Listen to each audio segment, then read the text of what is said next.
Most people think they can tell when someone's into them, right? They look for the obvious stuff, smiles, certain kind of look. But what if I told you they're looking in all the wrong places? Because in the world of psychology, attraction doesn't really announce itself with a big flashing sign. It leaks. It's like an involuntary broadcast that most of us completely miss. So, today we're going to break down exactly what those secret signals are. And I promise you, once you see them, you can never, ever unsee them. Okay, so here's the crucial thing you have to get. Attraction isn't really a conscious choice someone makes. It's better to think of it as a biological response, like an automatic system that our nervous system runs without ever asking for our permission. And here's the real kicker. Because these signals are automatic, they can't be completely hidden. No matter how cool or composed someone tries to be, their internal system just keeps broadcasting. And that gives us a little window into how they really feel. That is, if we know what to look for. All right, let's start decoding this. Our first stop, the eyes. They are by far one of the most powerful sources of these unconscious broadcasts. So the very first sign is something called pupil dilation. When your brain sees something, or someone, that it wants, it gets a flood of dopamine. This literally tells your visual system to take in more of what it likes, and boom, the pupils get wider. It's a biological loop running on pure autopilot. They just can't switch it off. The second signal from the eyes is this little three-step pattern. First, they'll hold eye contact with you for just a beat longer than is socially normal.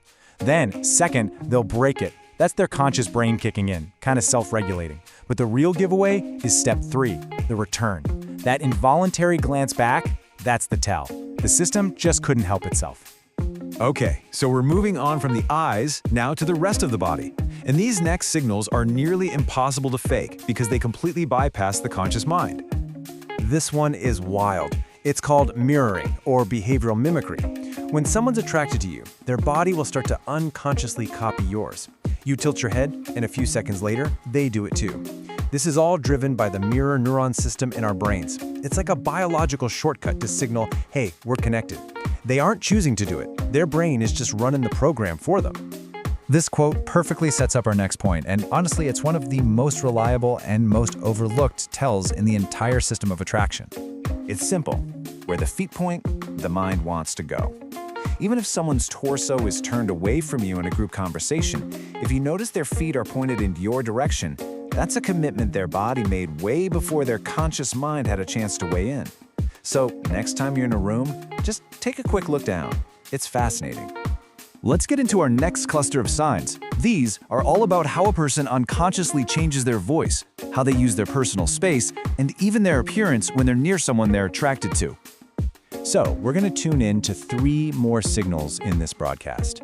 A shift in their voice pitch, this tendency to try and get physically closer, and these little automatic grooming behaviors. Each one adds another layer to the story. First up, voice pitch.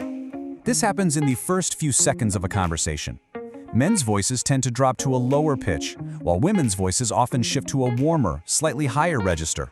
These are primal adjustments, coming straight from the brainstem to signal status and interest, long before any real words are even formed. Next is proximity. We all have these invisible personal space bubbles around us. But when attraction is in the air, those bubbles shrink. A person who's interested will unconsciously find reasons to be closer to you. They'll sit a little nearer. They'll lean in when you're talking. They are literally closing the distance without even thinking about it. And finally, grooming behaviors. This is just the automatic, instinctual drive to look our best. You might see them touch their hair, or adjust their collar, or straighten their posture. It's not about vanity, it's their biology kicking in, telling them to put their best foot forward for someone who's caught their eye. So let's bring all of this together. The main point here is that you've just been handed the key to decode a language that is being spoken all around you, all the time. So let's just quickly run through the broadcast again. You've got pupil dilation, the eyes wanting more. The gaze pattern, that involuntary return. Mirroring, the body's unconscious signal of connection. Foot direction, where the mind really wants to go. The voice pitch shift. Proximity seeking, or shrinking that personal space. And grooming behaviors, that automatic drive to impress. 7 involuntary signals you can now actually see. See? Attraction isn't some big, unsolvable mystery. It's a broadcast, a constant stream of information. And the biggest takeaway here is that you are no longer blind to those signals. Your entire perception of social interactions has now fundamentally changed. So the final question I have for you is this: can you see the strings now? Knowing how this system works gives you a totally new lens to see the world through.